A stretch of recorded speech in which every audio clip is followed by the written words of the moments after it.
Estamos en esta lección para tratar la primera parte del tema 10 de vuestro temario, que es la Segunda República.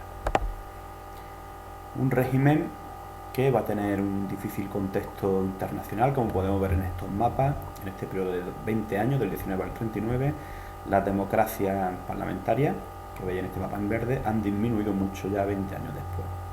Es una época de crisis económica donde los partidos políticos y el sistema parlamentario van a verse muy dañados, y donde las corrientes extremistas, ya sea de las que aboguen por la revolución social o la revolución comunista al modelo ruso por un lado, y la reacción en forma militarista y de la extrema derecha de rasgos fascistas por otro, van a poner en jaque la democracia. Como vemos, España y Portugal hacia 1939, al igual que la Europa del Este, en el mismo año que empieza la Segunda Guerra Mundial, ya no son democracias parlamentarias.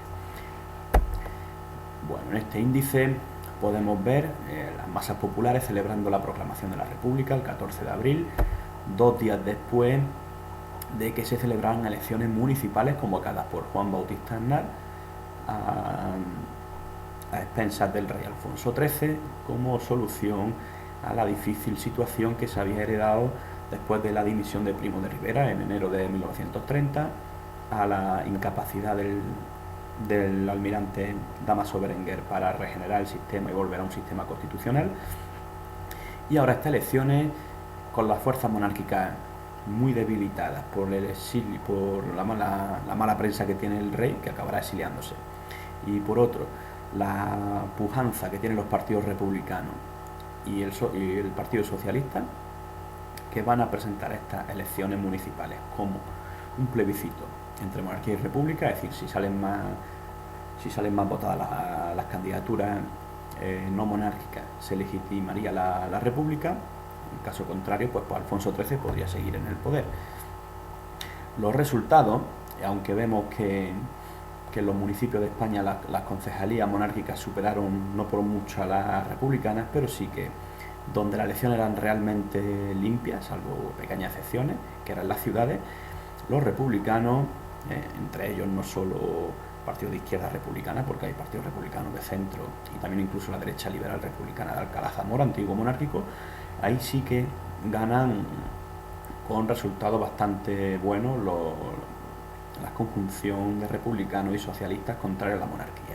Todo ello hace pensar al rey Alfonso XIII que lo mejor es salir del país, renunciar al trono y evitar un posible conflicto. Eso es lo que va a hacer. Proclamada primero en Eibar, primer pueblo donde se alzó la bandera republicana. Ahora la bandera de España pasa a tener el color morado en la franja inferior. Se deja atrás la monárquica bicolor, que luego restauró Franco y que en la transición a la democracia con la Constitución se decidió mantener, no así el escudo, que pasó del franquista al constitucional. Pero, como decimos, 2 días después, Alfonso XIII marcha al exilio y se proclama la Segunda República, en un ambiente muy festivo donde las clases populares la reciben con mucha esperanza, ya que creen que efectivamente pueden mejorar sus condiciones.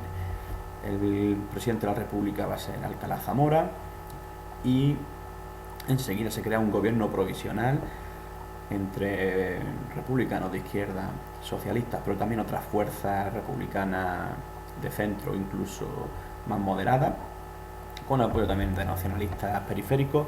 Van a intentar otorgar una constitución a España en ese momento. Aquí veis ese gobierno provisional con distintos miembros: Lalo Caballero, que era socialista, por ejemplo, Indalecio Prieto también, Casares Quiroga, republicano de izquierda, igual que Manuel Azaña, pero luego del Partido Radical, republicano más de centro-derecha, y conservadores incluso como Maura.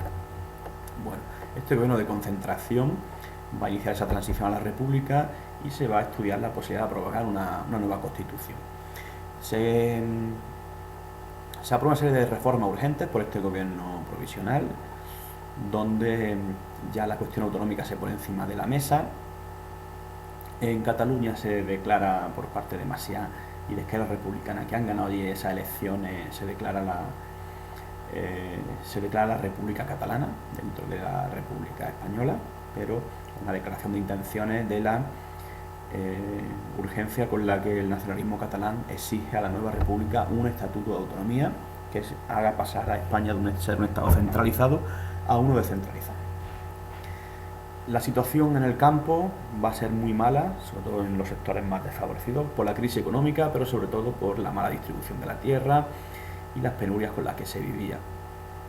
Va a ser una medida urgente de la República y una de las máximas preocupaciones del primer bienio, mejorar la situación de la gente del campo, con decretos como el del laboreo forzoso, donde los propietarios ya tuviesen más o menos tierra, se veían obligados a contratar a gente jornalera para distintas tareas. Esto provocó desajustes, ya que pequeños y medianos propietarios algunas de sus tareas del campo las realizaban ellos mismos y en otras sí que contrataban a gente. Por lo tanto, estas reformas no a todo el mundo les va a parecer bien, obviamente, mucho menos a la Iglesia, ya que desde el principio se pone en liza la necesidad de establecer una educación laica que llegue a las zonas rurales, creando muchas escuelas y puestos de maestros y donde se respete la coeducación. Por lo tanto, la educación religiosa, como veremos, quedará muy limitada, incluso marginada. Y en el ejército se le intenta, como hizo Cánova en el 1876, se intenta apartar del poder. Había tenido un protagonismo muy importante desde el principio de siglo y ahora se le intenta relegar a un segundo plano, modernizándolo e imponiendo una posibilidad de que se retirasen en caso para aquellos militares en caso de que no estuviesen de acuerdo con la medida aprobada por la República. Además, la Guardia Civil, que era una fuerza que se consideraba muy conservadora en favor de la élite económica del país, ve como ahora se crea la llamada Guardia de Asalto, que va a ser la garante del orden público. Se cerrarán academias sospechosas de ser antirrepublicanas como la de Zaragoza. Bueno, aquí vemos a la Francesc Macià proclamando el Estado catalán. No era la independencia, pero sí era una declaración de intenciones, como hemos dicho, pero Cataluña va a obtener por fin su autonomía. Y luego Laro Caballero, que había participado en la dictadura de Primo de Rivera, en aquellos comités paritarios y en la política social de la misma, ahora se va a hacer ministro de la UGT y en la guerra tendrá un rol destacado también. Bueno, Laro Caballero del PSOE.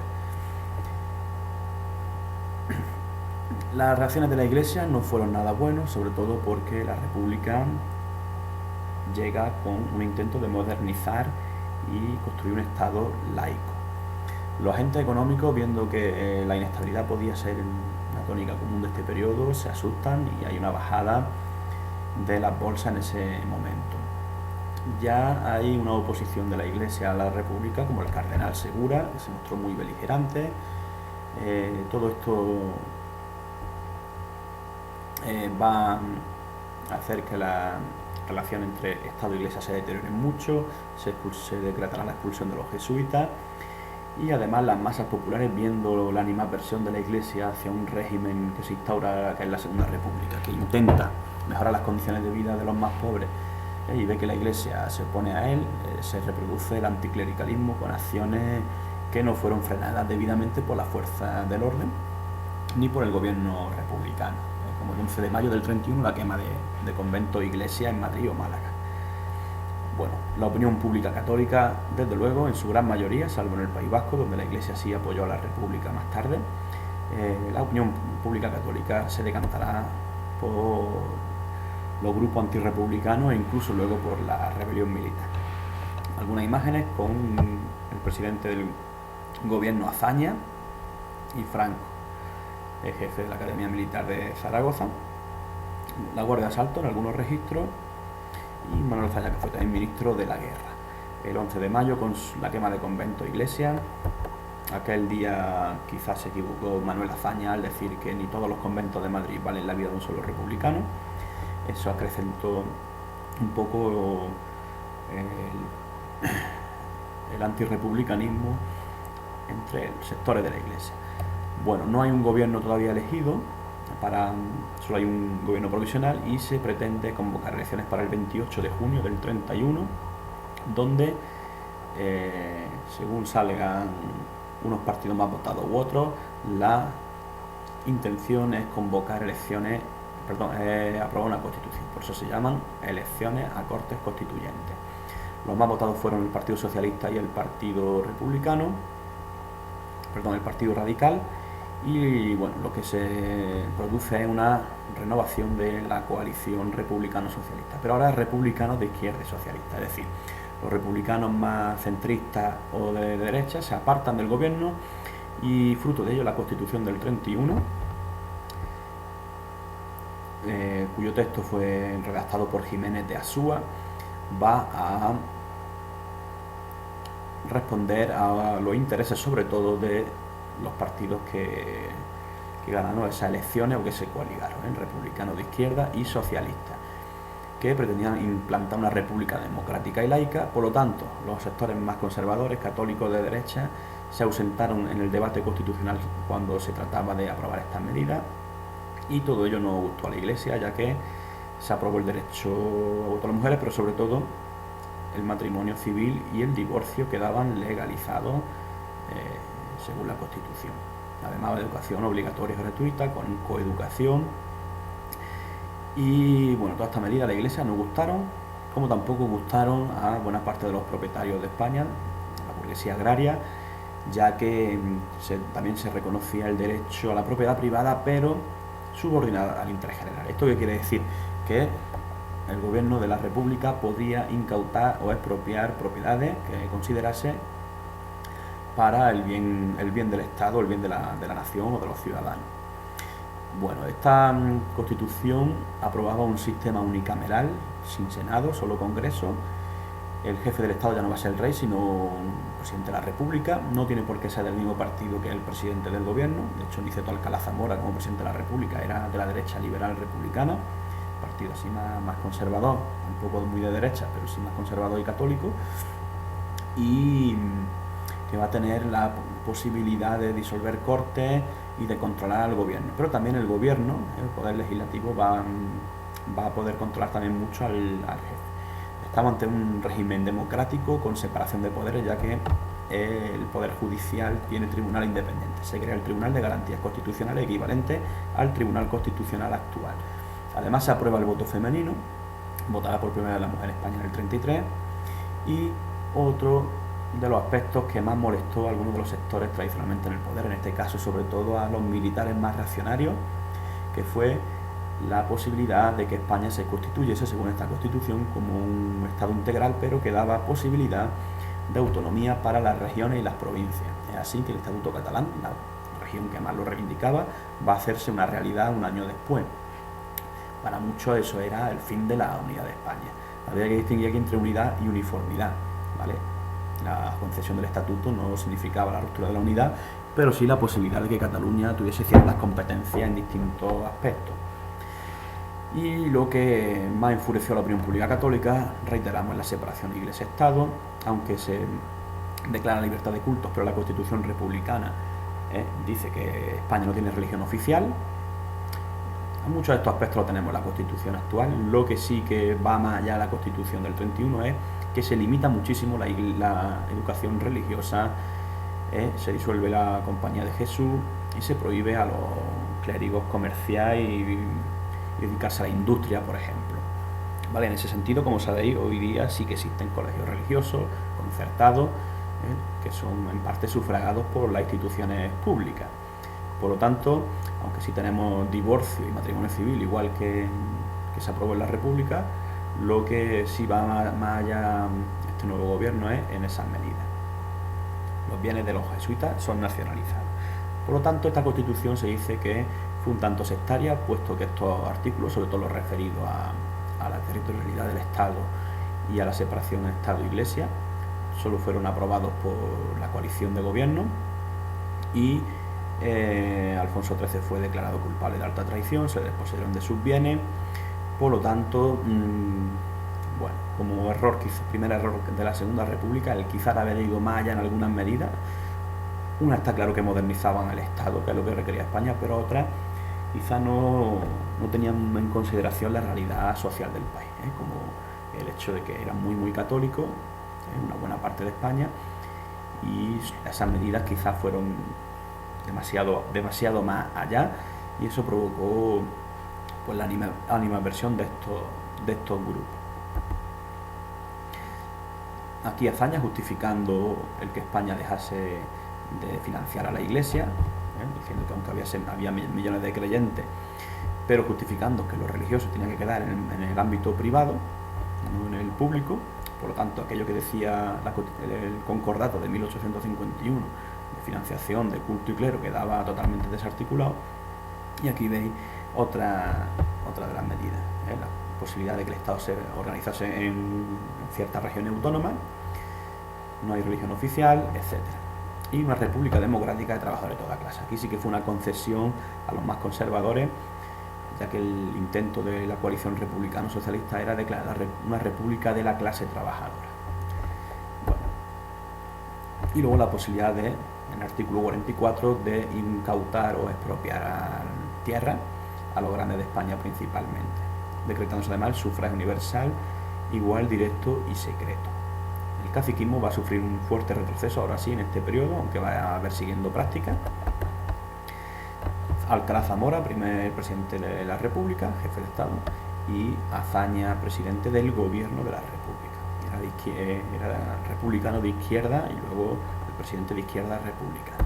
Gobernará con la ayuda de los socialistas, y el problema que se va a encontrar este primer bienio para esas medidas tan sociales que quería aprobar es la llegada de los efectos de la crisis que empezó en Estados Unidos con el crack de la bolsa de Nueva York en el 29, que repercuten en una subida del paro, una disminución de la producción, caída de inversión, como veis en estos gráficos, y el resultado es que la esperanza, que para muchos era la llegada de la República, pues fuese un desencanto, en cuanto que no llegaba, y sobre todo los grupos más radicales, anarquistas, que tenían muchos afiliados en la clase jornalera,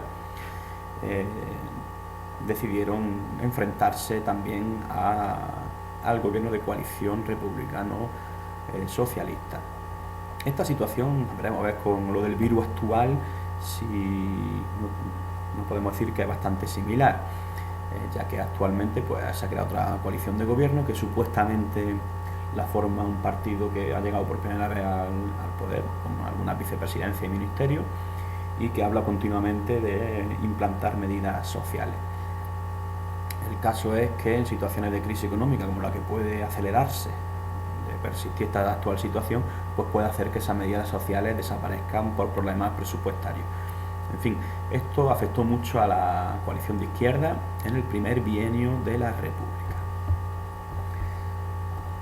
Sus reformas se ralentizaron mucho. Lo que sí se aprobaron fue las religiosas, separación Iglesia-Estado, ley del divorcio del 32, se prohíbe la creación de órdenes religiosas, se desmantela la de los jesuitas, el Estado ya no mantiene el culto, la Iglesia se tiene que autofinanciar con sus donaciones y sus campañas para recaudar dinero, lo que quieran, pero el Estado ya no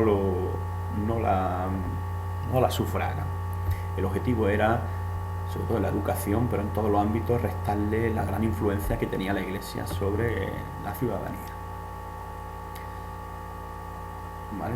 Además, los centros religiosos se cierran. Se apuesta en cambio por una educación laica, muchísimos puestos de escuelas, de maestros, creación de escuelas, misiones pedagógicas para llevar bibliotecas, teatro, la cultura en el ámbito rural, donde había mucho analfabetismo. Colaboraron grandes poetas e intelectuales, Lorca, Hernández, Machado, etc.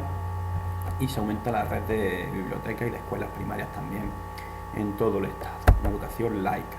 Además de la política religiosa y la educativa, a nivel laboral va a ser el ministro de Trabajo, Largo Caballero, perteneciente a la UGT y por lo tanto afín al Partido Socialista, el que emprenda medidas que en este caso van a enemistar mucho a los propietarios pequeños, medianos, grandes, etcétera, porque se aprueban leyes que le van a dar mucho poder a los más desfavorecidos, los jornaleros, que van a ver cómo su jornada de trabajo se disminuyen, van a ver aumentados sus salarios, van a ver aumentados los subsidios por desempleo, enfermedad, etcétera.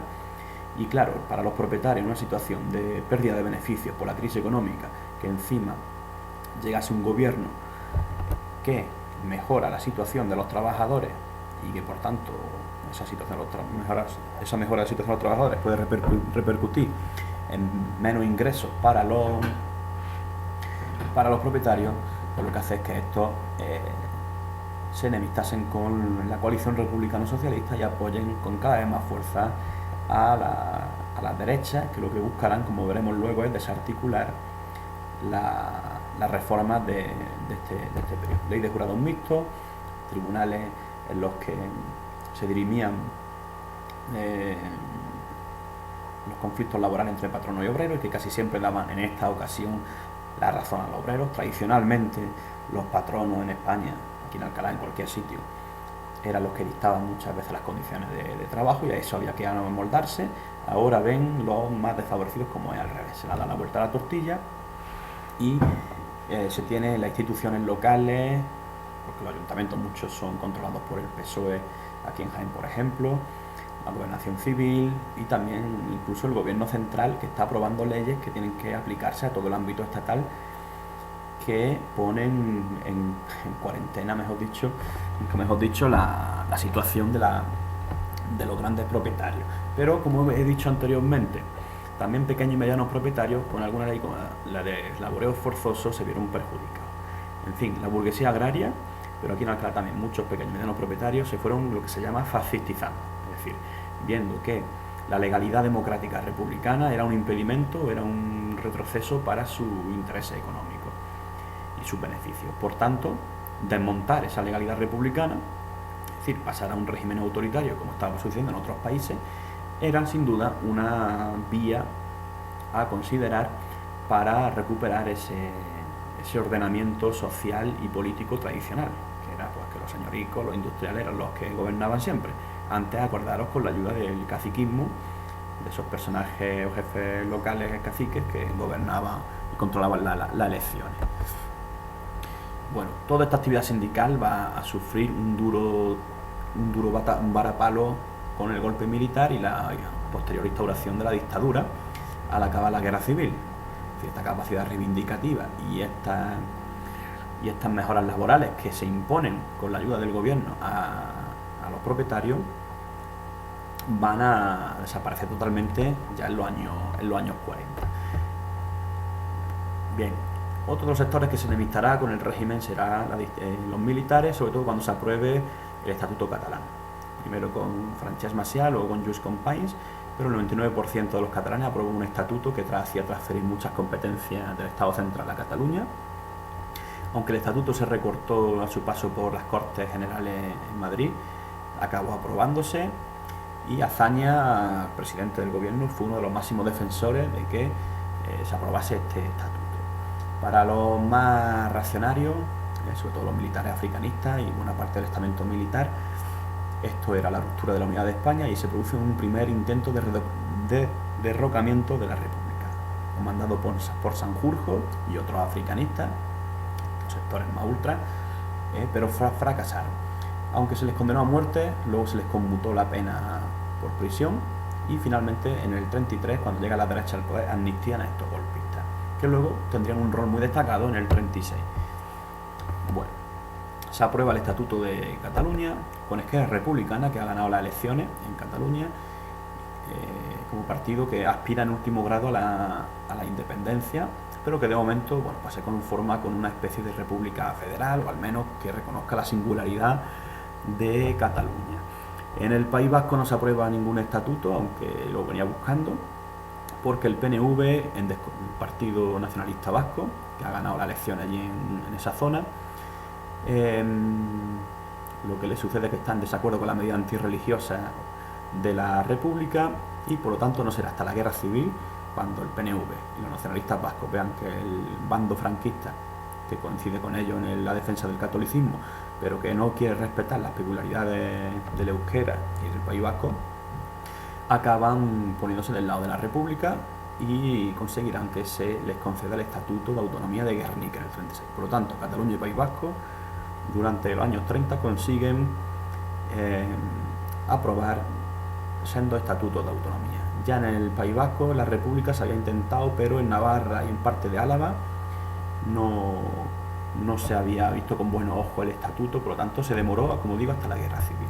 Y luego en Andalucía, con Blas Infante a la cabeza, pero también Valencia, Aragón, Baleares y Galicia van a intentar también conseguir sus estatutos. Hay proyectos, pero no se aprueban.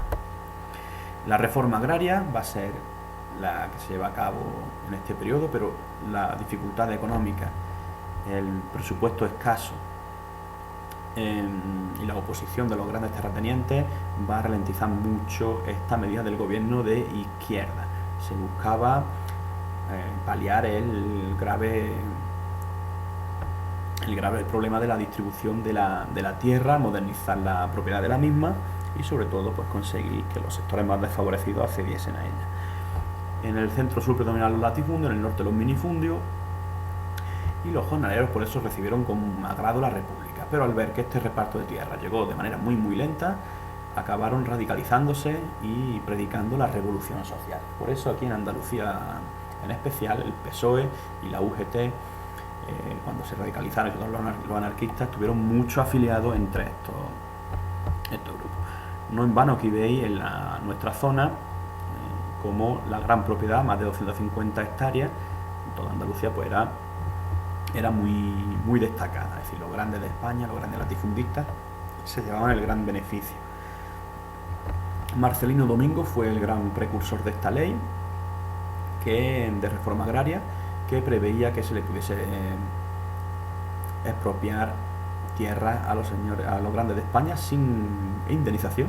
A otros propietarios sí que se les tenía que indemnizar, pero sobre todo se preveía que aunque la propiedad era del Estado, la explotación podía ser individual o colectiva, es decir, se respeta la propiedad privada, pero también se contempla la posibilidad de explotación colectiva. El Instituto de Reforma Agraria fue el que hizo todo el estudio y el reparto de tierras, pero los resultados fueron muy limitados, como se puede ver en estas gráficas. Falta de presupuesto, oposición de los grandes propietarios, y los republicanos de izquierda, un poquito más moderados que los socialistas, no quisieron tampoco forzar la máquina.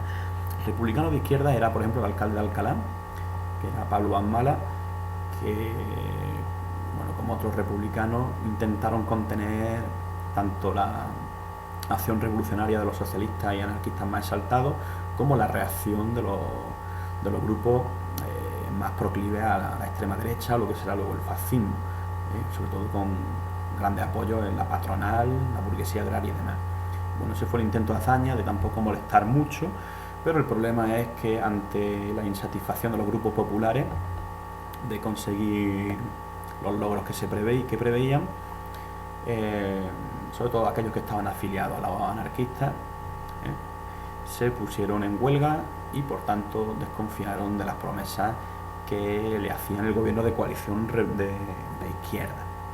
Hay graves alteraciones del orden público, en concreto en Castellblanco, el Alto Llobregat, pero también principalmente en Casas Viejas, donde toda una familia entera anarquista fue en un conflicto derivado de una huelga, fue reducida a ceniza a su casa y ellos murieron en el interior. Fue un escándalo, se acusó de ello a las fuerzas de seguridad de la República, que había aprobado la Ley de Defensa de la República, efectivamente, para defenderse de los ataques de los sectores más revolucionarios, CNT y su sector Federación Anarquista Ibérica, además de los intentos contrarrevolucionarios que predicaban pues, algunos sectores de la Iglesia, del Ejército, etc. Y también de la patronal. Bueno, estos incidentes hicieron que el PSOE se radicalizase. Aquí veis la imagen de la matanza de Casas Viejas, y lo que sucede es que se deteriora la coalición de gobierno entre Azaña y el PSOE. El PSOE decide directamente salir de la alianza. El PSOE aparta a un lado su vía parlamentaria democrática y apostará ahora por la vía de la insurrección en forma de revolución social, que la veremos ya en el 34. Mientras que la izquierda se divide, la derecha se van uniendo, surgen partidos de extrema derecha como Renovación Española, compuesto por alfonsinos y fascistas, los carlistas también se van radicalizando, surgirá la Falange Española de Primo de Rivera, pero sobre todo surge un partido que reúne a la opinión pública católica, un partido de derecha, bastante conservador, pero no podemos considerarlo como lo tachaban en la época de asimilar al partido nazi, aunque tenía ciertas similitudes con el partido fascista italiano quizás, pero no era lo mismo. La Confederación Española de Derecha Autónoma José María Gil Robles, cuya pretensión es acabar con las medidas, primero llegar al poder, porque la derecha no es que toda, ni mucho menos, esté pensando en un golpe militar en esta etapa, aunque sí que lo intentó con Sanjurjo, pero en este momento lo que busca es presentarse de manera más conjunta a las elecciones del 33. Esa va a ser la CEDA y aquí vemos la crisis de este primer bienio reformista o de izquierda, desbordado por dos vertientes. Primero por la de la extrema izquierda, con los anarquistas a la cabeza, pero también por el sector del PSOE, que desconfiaba de poder conseguir los logros sociales a través de la política parlamentaria, pero luego también de la derecha, empezando por el partido más centrista o de centro derecha de Lerroux, el partido radical, que se fue haciendo más conservador y aproximando a la CEDA.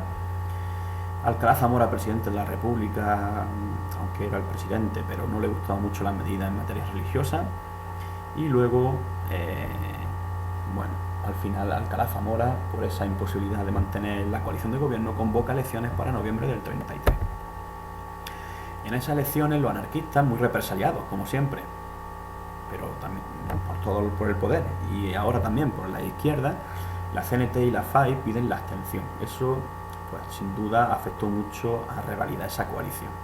Las mujeres votaron por primera vez gracias a que la izquierda, en buena medida, pues lo aprobó en la Constitución del 31, que otras fuerzas que no eran de izquierda también lo aprobaron eso. Pero se dice que la mujer, que no está muy bien preparada, quizá pudo contribuir a que ganase la derecha, ya que eran llevados por sus maridos a votar y muchas veces no tenían criterio propio. Bueno, lo que sí sucedió es que la izquierda habían estado desunidas y que las derechas se van organizando. Aunque surgen partidos de extrema derecha en este momento, van a ser minoritarios. Falange de Primo de Rivera, que sí que es un partido bastante parecido ya al fascista italiano, visten camisas azules, mientras que los del partido fascista italiano camisas negras. Y el resultado en esta elección es que la sede del Partido Radical, lo veis aquí en azul y amarillo respectivamente, obtienen la victoria. La izquierda se presentan separadas, ya no hay coalición en la izquierda, y aunque en Cataluña sí que Esquerra Republicana mantiene su posición, el electorado pasa a cambiar su sentido del voto. El presidente del gobierno va a pasar a ser Lerroux, presidente de la República sigue siendo Alcalá Zamora, y eso sí, Lerroux tiene que pactar con la CEDA, incluso dejarle entrar en el gobierno para poder gobernar. ¿Qué es lo que se hace? Primero que se amnistía, es decir, se libera a los golpistas como Sanjurjo y compañía, que habían intentado derrocar la República en el 32 a raíz de la aprobación del Estatuto Catalán principalmente. Y luego se intenta volver a lo que había antes del 31, es decir, deshacer todas las reformas legislativas, en el sentido del campo, la reforma agraria, laboral y la política religiosa. Es decir, la derecha intentan satisfacer más su electorado típicamente católico, impuesto por la burguesía agraria, es decir, volver a restablecer las tradicionales relaciones del poder, donde los grupos más adinerados van a ser los que estén de nuevo en el poder. Bueno, esto lo que va a hacer es radicalizar a los más desfavorecidos, que ven como ahora se deshace toda la legislación en materia laboral, se suspende la reforma agraria, los patronos van a poder volver a dirigir ellos mismos las relaciones laborales. Todos los ayuntamientos de izquierda, ya veremos después de la Revolución de Asturias, son deshechos y se imponen ellos miembros del Partido Radical y de la CEDA. Y bueno, se pueden bajar los salarios. En definitiva, la clase jornalera, desencantada con el primer bienio, ahora ve cómo en el segundo bienio sus condiciones directamente, desde arriba, por ley, desaparecen. El resultado, que las posiciones más revolucionarias van a cobrar fuerza y el PSOE, que siempre había filtreado con la revolución, aunque también, igual que la derecha, habían apostado por la vía democrática en ciertos momentos, pues el PSOE se decide que esta contrarreforma legislativa es la llegada del fascismo, es algo autoritario y por lo tanto hay que rebelarse contra ello.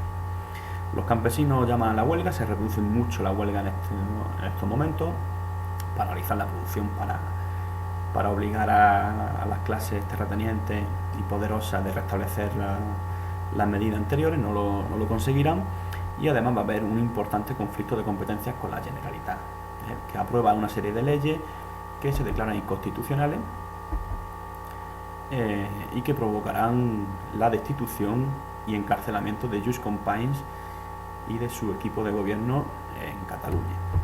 Largo Caballero se radicaliza en el PSOE y se llama la huelga cuando se ve la similitud con la Alemania nazi de que la CEDA va presionando al Partido Radical para conseguir mayor presencia en el gobierno. El 4 de octubre se incorporan 3 ministros y eso desata ya la convocatoria de una huelga que triunfará en Asturias con comunistas, anarquistas y PSOE. Sin embargo, la huelga, con cierta insurrección en otros puntos del país, fracasará. En País Vasco y Cataluña tendrá cierto impacto y Largo Caballero la presigue. Como vemos, la izquierda veía en la nueva derecha de la CEDA además casi a Hitler, mientras que las derechas verán en los republicanos de izquierda, socialistas, verán ahí el comunismo, quizás por los dos bandos muy exagerados.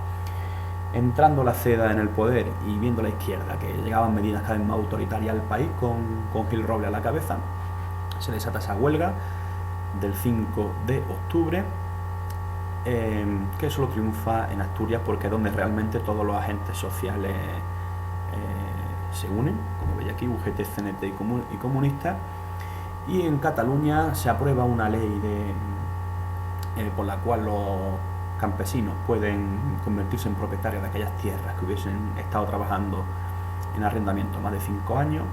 Eso lo recurre el gobierno central, declarándolo inconstitucional o que no tenían competencia para hacer eso, y viéndose la Generalitat atacada en su legislación por el nuevo gobierno de derecha, declara la República Catalana.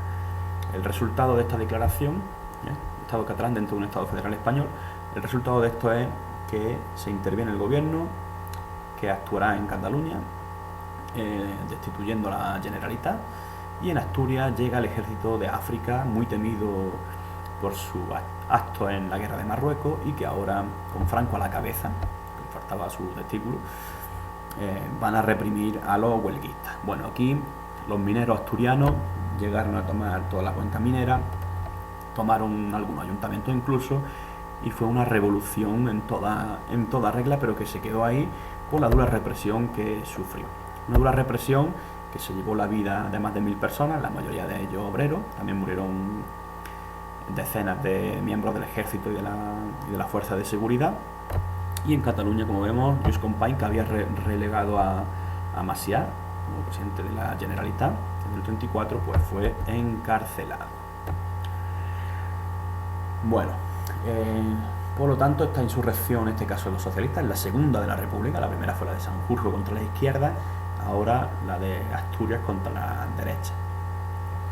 Hay una represión feroz contra la izquierda, miles de sindicalistas son encarcelados. Gil Robles y su partido van a acceder cada vez más a cuotas más altas de poder, es nombrado ministro de la guerra, y se lleva a cabo ahora sí una contrarreforma legislativa. Todo lo aplicado en el primer bienio que favorecía o que trataba de favorecer a un país más laico y que se preocupase más de la clase obrera, ahora eso se deshace. Digamos que se restablecen las tradicionales relaciones de poder. Además se amnistía a los golpistas, como hemos dicho, van a tener un gran protagonismo Franco, Mola, Fanjul, y se intenta reformar la Constitución. Bueno, como vemos, el Partido Radical de Lerroux está en el poder, pero la CEDA va consiguiendo cada vez más adeptos, y la CEDA va a pedir incluso a Alcalá Zamora que le nombre a Gil Robles como presidente. Sobre todo después de que 2 asuntos de corrupción envolviesen al Partido Radical, algunos de sus diputados, incluso familiares. Fueron el asunto Nombela, que consistió en el pago de una indemnización a una naviera sin el consentimiento del Parlamento, simplemente por decisión del Partido Radical. Al parecer, pues de esa indemnización estaban beneficiados algunos diputados del Partido Radical, y luego el extraperlo y sobre todo en lo que fue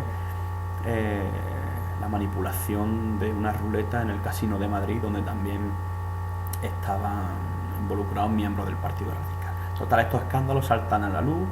Gil Robles solicita gobernar en solitario. Alcalá Zamora, viendo que es un personaje demasiado escorado a la derecha, ve que eso va a crispar todavía más la situación, sobre todo viendo lo que está pasando en Europa, donde están cayendo los regímenes parlamentarios uno tras de otro. Le cede el gobierno a un hombre más moderado como Manuel Portela Valladares, que sin embargo no consigue los apoyos suficientes.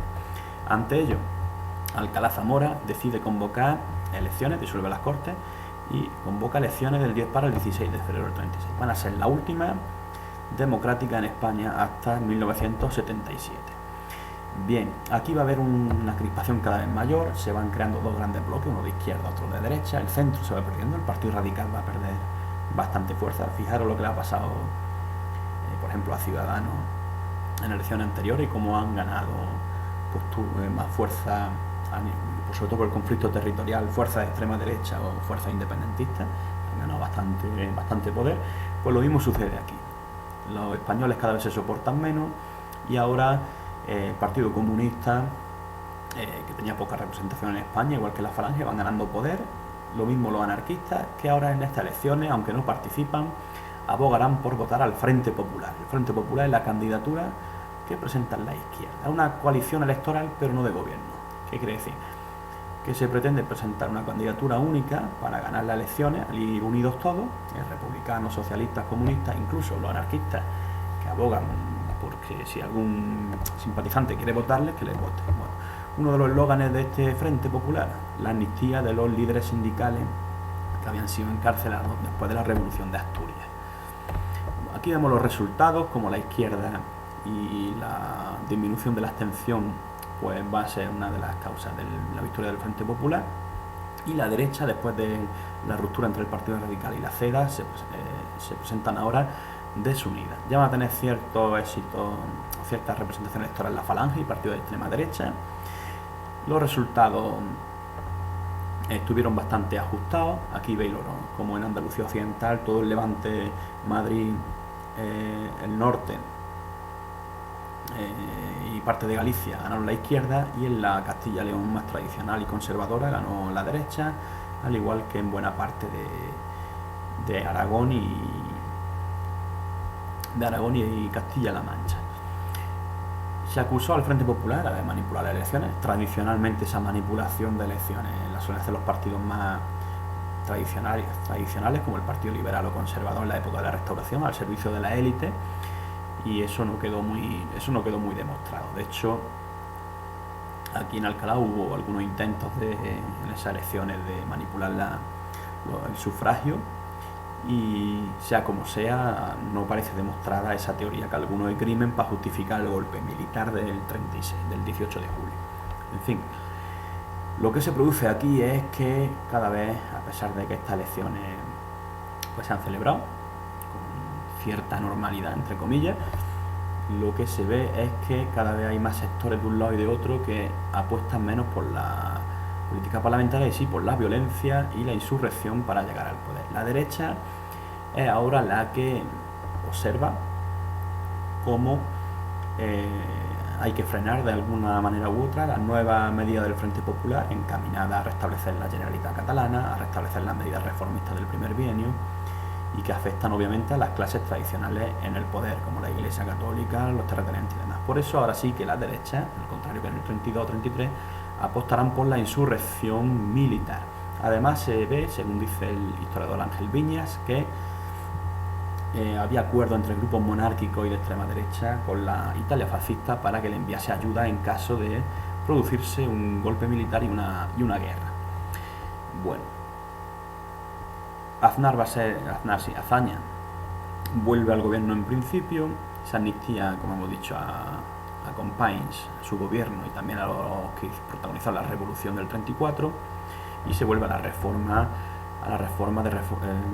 agraria laborales del primer bienio.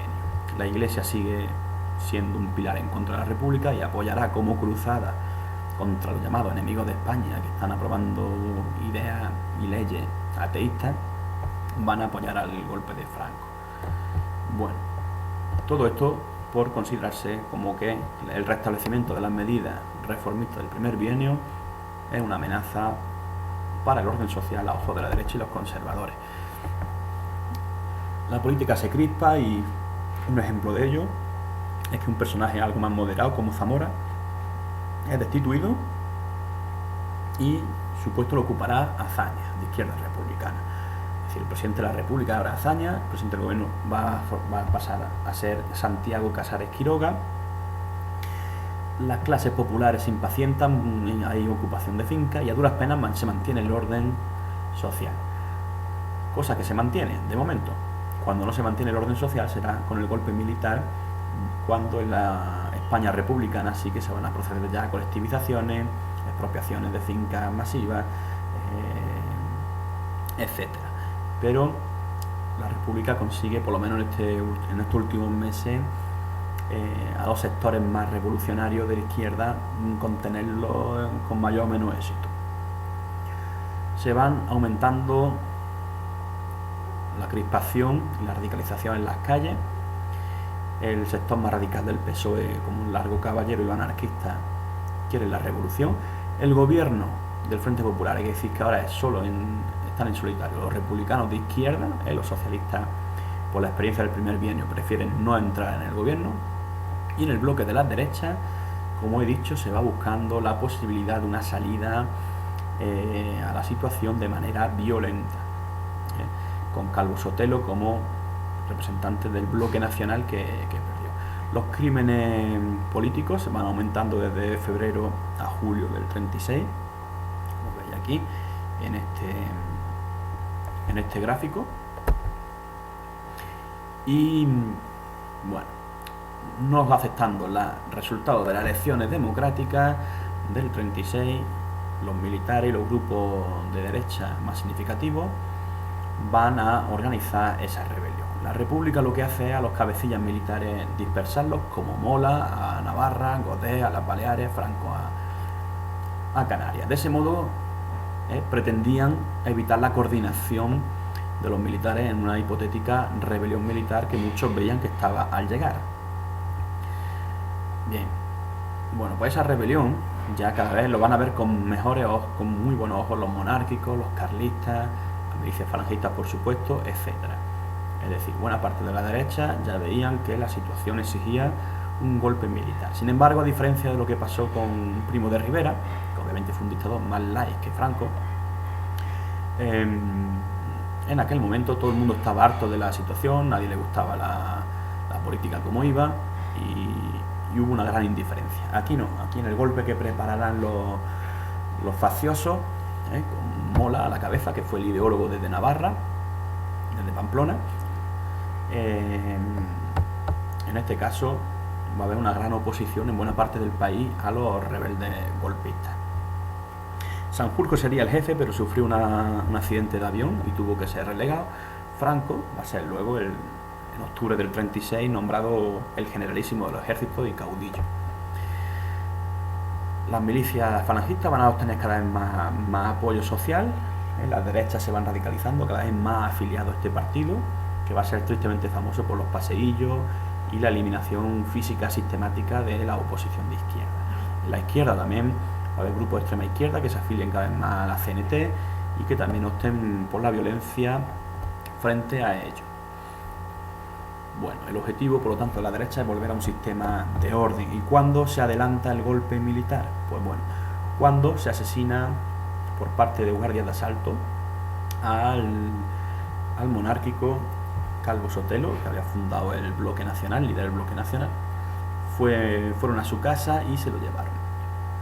Bien, ¿por qué se le asesinó? Pues parece ser que fue una represalia por la anterior muerte a manos de milicias falangistas de un guardia de asalto que se llamaba José Castillo, que era de aquí, de Castillo de Locumín, y cuyo hermano era guardia civil aquí en Alcalá. Es decir, era una fuerza de seguridad afín a la República y bueno, esos crímenes políticos hicieron que la derecha golpista, la que ha optado en este momento por el golpe militar, acelere sus planes y se inicie en Marruecos el 17 de julio la rebelión. Muerto Sanjurjo, Franco va a ser un poco el director de las tropas. Él tenía bastante afinidad en Marruecos por su éxito en la guerra de allí, pero estaba en Canarias. Para ello hubo que eliminar primero, según Ángel Viñas dice, al general Balmes, que era el que controlaba la zona de Las Palmas de Gran Canaria y demás. Era un general que se oponía al golpe militar. Fue asesinado Balmes y por lo tanto Franco pudo sin problema alguno, gracias a eso, ser trasladado a Marruecos. Luego un puente aéreo facilitado por la aviación alemana nazi llevaron a las tropas de Marruecos a España. Entonces la sublevación empezó en Marruecos el 17, se extendió el 18 de julio del 36 a toda la península ibérica, iniciándose una guerra civil, ya que solo una parte de España apoyó el golpe.